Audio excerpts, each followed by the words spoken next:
বাম বিজেপি এদের লয়ারদের দেখবেন কোর্টে গিয়ে বলে চাকরি খেতে হবে, প্যানেল বাতিল করুন। এই বিকাশ ভট্টাচার্যকেই দেখেছেন ত্রিপুরায় যখন গোটা প্যানেল বাতিল হয়েছিল সিপিএম জমানার, তখন তিনি আবার গিয়ে সুপ্রিম কোর্টে তিনি বা তার মতো এই বামপন্থী আইনজীবীরা কেউ গিয়ে বলছেন যে সব প্যানেল বাতিল হওয়া উচিত নয়, কয়েকটা ভুলের জন্য কেন সকলের চাকরি যায়।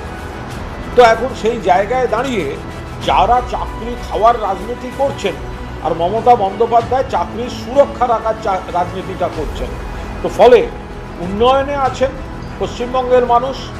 একের পর এক সামাজিক সুরক্ষা, একের পর এক স্কিম মমতা বন্দ্যোপাধ্যায় চেষ্টা করছেন কোথাও কোনো ভুল ত্রুটি থাকলে সংশোধন করতে, আর বিরোধীরা চেষ্টা করছেন জট পাকিয়ে লোকেদের চাকরি খাওয়ার রাজনীতি করে একটা এলোমেলো পরিস্থিতির সৃষ্টি করতে।